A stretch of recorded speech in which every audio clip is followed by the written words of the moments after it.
سلامونه ملګرو، په دې هیله چې روغ جوړ اوسئ. په دې ویډیو کې تاسو ته ښیم چې څنګه کولی شئ زموږ په ښوونیزو ویبینارونو کې ګډون وکړئ او هغه ویبینارونه چې موږ وړاندې کوو تاسو پکې اشتراک وکړئ. نو د هر څه مخکې به تاسو لاړ شئ اپ سټور ته. دلته ما سره زوم سیشن شته، تاسو په زوم سرچ کړئ او فقط ډاونلوډ یې کړئ در سره، یعنی نور هیڅ کار پکې مه تر سره کوئ. ما سره شته دی. وروسته له ډاونلوډ کولو تاسو ته چې کوم لینک استول شوی دی په دغه لینک باندې فقط کلیک وکړئ. دغه لینک تاسو ته مستقیما جوړ شوی دی او تاسو کولی شئ په یو کلیک کولو زموږ زوم سیشنو کې یوځای شئ. کله چې دلته راځئ نو تاسو ته دغه صفحه اوپن کیږي، جوین ویت اډیو ووهئ یا وداوټ ویډیو ووهئ. دا مهمه نه ده، ولې تر ټولو مهمه برخه دغه ده. دلته تاسو باید وای فای کلیک کړئ تر څو وشئ کولی زموږ اواز واورئ. موږ وشو کولی ستاسې اواز واورو. ځینې ملګري ډایل ان یا نو اډیو کلیک کوي، نو بیا موږ د دوی اواز نشو اورېدلی او دوی زموږ اواز نشي اورېدلی.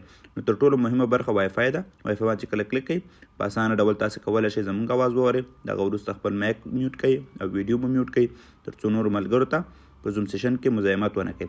نو دا هغه لار دی چې تاسو کولی شئ زموږ په زوم ویبینارونو کې ګډون ورباندې وکړئ. په یاد ولرئ ټولې برخې تاسو ته په جدا برخه تدریسیږي. په دغه ویبینارونو کې ګډون کولو لپاره دغه لارښود ډېر زیات مهم دی او د راتلونکو غوره ویډیوګانو لپاره زما یوټیوب چینل در سره حتما سبسکرایب کړئ.